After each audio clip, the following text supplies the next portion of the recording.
Би өнөөдрийн ээлжилт аяллаараа Өрөөнхан аймгийн Хужирт сумын нутагт байрладаг Шунхлаа гэдэг энэ уулын булш хэрэг суурийн цогцлбор дурсгал газар ирээд байна. Энд болохоор Шунхлаа уулын бэлээр 160 гаруй дөрвөлжин булш хэрэг суурүүд оршдог. Энэхүү дөрвөлжин булш хэрэг суурүүдэд 1949 онд анх Зөвлөлт холбоот улсын эрдэмтэн Свекселев академич Хеперле нарын удирдсан Монголын түүх угсаатны зүйн хээрийн шинжилгээний анги малтлаг хийж дөрвөлжин булшнаас нь сумны ясан зэв, шавар, баар, хүрэл чимэглэл зэрэг эд үлгийн зүйлсийг илрүүлсэн юм байна. Түүнээс хойш 1956 онд энэ сэр оджав. 1976-83 онд Монгол зөвлөлтийн түүх соёлын хамтарсан шинжилгээний анги Шунхлаа уулын булш хэрэг суурийн цогцлбор дурсгалд археологийн малтлах судалгаа хийсэн байдаг. Энэ Шунхлаа уулын булш хэрэг суурь нь хүрэл ба төмөр зэвсгийн түрүү үед ийм юм байна. За ингээд Шунхлаа уул ингээд харагдчихээн. За энд ингээд Шунхлаа уулын булш хэрэг суурийн цогцлбор дурсгалд энэ Шунхлаа уулын бэлээр 160 гаруй дөрвөлжин булш хэрэг суурьд оршдог гэж түрүү хэлсэн. Тиймээд энд Орцын холбоот улсын эрдэмтэн Ксилиев Берлинаар 1949 онд доктор Сэротжов 1956 онд 1976-аас 83 онд Монгол зөвлөлтийн хамтарсан түүх соёл судлалын шинжилгээний анги тус судалгаа хийсэн байдаг. Дөрвөлжин булшнаас нь сумны ясны зэв, шавар, баар, хүрэл чимэглэр эд үлгийн зүйл илэрүүлсэн малтлаг судалгаагаар илэрсэн эд үлгийн зүйлсийг үндэслэн хүрэл ба төмөрсгийн түрүү үед холбогдохыг нотолсон гэсэн юм самбар гаргасан байна. За ингээд Шунхлаа уул ингээд харагдчихээн.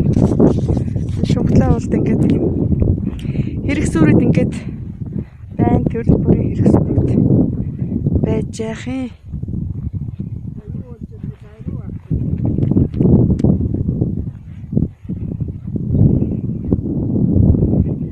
За ингээд энэ Шунхлаа уул гэж нэрлэгддэг юм газар байна.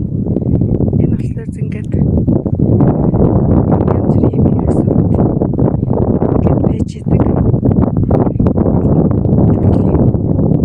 Ийм зүйлүүд байж байна.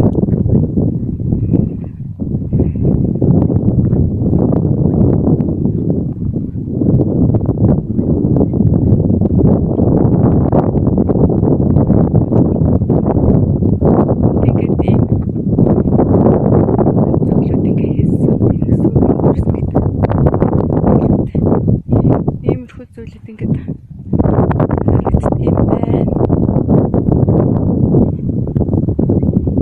Энэ тийм хөшөөгийн манай Монголын ард түмэн сүсгтэн хүмүүс сэржинд сүүд цайныхаа дээжийг өргөдөг, мөргөдөг, залбирдаг ийм юм байна. Хүмүүс бол энэ чинь ингээд юм байна. Энэ тийм ингээ овоонтой улсууд ингээд дахиж мөрөж байгаа. Ерөнхий Хужирт сумын байрлал бол ингээд эндээс бол яг гарын алхам дээр байгаа юм шиг ингээ харагдана. Ингээ Хужирт сум ерөнхийдөө ингээд дэшээ ингээд явна. Энэ төв байран дээр болохоор зэрэг яг төв Хужиртын тэр ногоон байшин бол төв Хужирт нь харагдаж байгаа. Тэрний наад талд хаан Хужирт гэдээ бас ийм амралт цэвлийн газар байна. Ерөнхийдөө цаад талд бол ингээд нийт Хужирт сумын төв бол ерөнхийдөө харагдаж байгаа. Энэ замын урдлын цагаан машин өнгөж байгаа цаад талд гэдэг газар чинь гэж цэвлэл. Тэрний цаад талд Симжид гэж цэвлэлт гэдэг юм байна. Тэр төв ногоон байран дээр байгаа тэр Хужирт цэвлэлийн урд талд нь Элмон Хужирт гэдэг Ананд Хужирт гэдэг юм. Энд бол ерөнхийдөө нэг 7 төрлийн Хужирт нэртэй цэвлэл байдаг, оршдог юм байна. Ингээд Хужирт сумын ард түмэн иргэд ингээд байж байна. Ийм байна. Гоё маань сайхан нутаг, сайхан ангай. Өөр ангай аймаг сайхан нутаг шүү. Өөх намын Тэнгэрийн хангай гэдэг гоё шүлэг байдаг. Төвшиг намын уулын хангай гэдэг. За энэ удаагийнхан та нарт үзүүлэх гэсэн юм маань үүгээр ингээд дуслаа.